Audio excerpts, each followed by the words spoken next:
इस वीडियो में हम बायो इन्फॉर्मेटिक्स में यूज़ होने वाली इम्पॉर्टेंट टर्मिनोलॉजी को डिस्कस करेंगे। तो सबसे पहले है डेटाबेस। डेटाबेस जो है ये कोई भी फाइल सिस्टम है जिसको हम यूज़ करते हैं डाटा को स्टोर करने के लिए, और इसमें पर्टिकुलरली हम सिमिलर टाइप ऑफ डाटा जो है उसको स्टोर करते हैं और इसको बाद में रिट्रीव भी किया जा सकता है। Next, algorithm.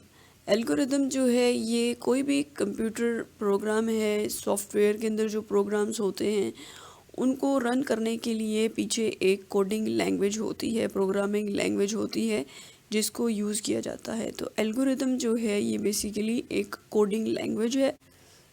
बायोइन्फॉर्मेटिक्स में जो एल्गोरिदम्स यूज़ होते हैं ये बायोलॉजिकल डाटा को स्टोर करने के लिए, एनालाइज करने के लिए, विजुअलाइज करने के लिए, और जो हमारे पास बायोलॉजिकल डाटा है उसकी बेस पे डिफरेंट प्रेडिक्शंस करने के लिए यूज़ किए जाते हैं।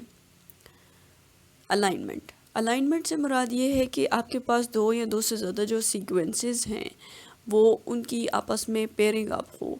इट मीन्स के सिमिलर पोजीशन पे जो डिफरेंट रेजिड्यूज़ हैं वो आपस में एक दूसरे के साथ पेयर अप हों, अलाइन हुए हुए हों।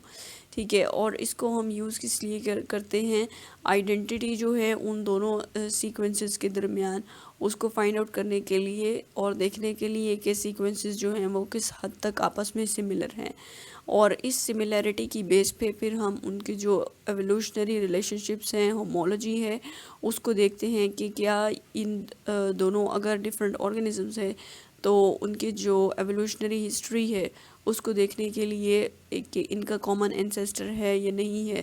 तो इन सब चीज़ों को जो है वो प्रेडिक्ट करने के लिए हम अलाइनमेंट टूल को यूज़ करते हैं। Next is local alignment. अब दो न्यूक्लिक एसिड या जो अमाइनो एसिड सीक्वेंसेस हैं उनके दरमियान कोई ऐसा रीजन, हाई स्कोरिंग रीजन जो है उसको हम उसकी अलाइनमेंट जो है उसको हम लोकल अलाइनमेंट कहते हैं। हाई स्कोरिंग रीजन से मुराद ऐसा रीजन है जिसका अलाइनमेंट स्कोर जो है वो हाई है। अलाइनमेंट स्कोर मींस के उनकी जो पेयरिंग है आपस में वो बिल्कुल ठीक हुई है, देयर आर नो गैप्स। ठीक है। Next is query. Query sequence जो है ये आपका इनपुट सीक्वेंस होता है और जिसको आप कंपेयर कर रहे होते हैं with all the sequences that are already present in the database. Next is identity. Identity से मुराद ये है कि आपके जो दो न्यूक्लिक एसिड या फिर न्यूक्लियोटाइड या अमाइनो एसिड सीक्वेंसेस हैं उनके दरमियान जो आइडेंटिटी है, सिमिलैरिटी है, वो किस बेस पे होगी कि सिमिलर रेजिड्यूज़ जो हैं वो दोनों सीक्वेंसेस के सिमिलर पोजीशंस पे आपस में एक दूसरे के साथ अलाइन हुए हुए हैं, और इसको हम जो है सिमिलैरिटीज़ परसेंटेज की फॉर्म में देखते हैं और फिर इसको इंटरप्रेट भी इसी बेस पे किया जाता है। Next is E value. E value को हम एक्सपेक्टेशन वैल्यू या एक्सपेक्ट वैल्यू भी कहते हैं, और ये जो हमारे पास एक सीक्वेंस है उसकी जो अलाइनमेंट हो रही है डेटाबेस के अंदर डिफरेंट सीक्वेंसेस के साथ, वो जो है रिप्रेजेंट करती है ये कि बाय चांस जो है वो नहीं हो रही या इट इज़ बाय चांस। ठीक है, तो जितनी ई वैल्यू जो है वो कम होगी आपकी जो अलाइनमेंट है और जो सिमिलैरिटी का स्कोर आ रहा है that is more significant.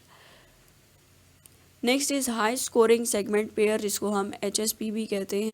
It means that similar residues in one sequence are aligned with the similar residues in the other sequence, और इनके दरमियान जो है वो कोई गैप्स प्रेजेंट नहीं है, तो इस वजह से जो है वो हाईएस्ट अलाइनमेंट स्कोर होगा। तो इसको हम कहते हैं कि ये जो सेगमेंट है this is the high scoring segment pair.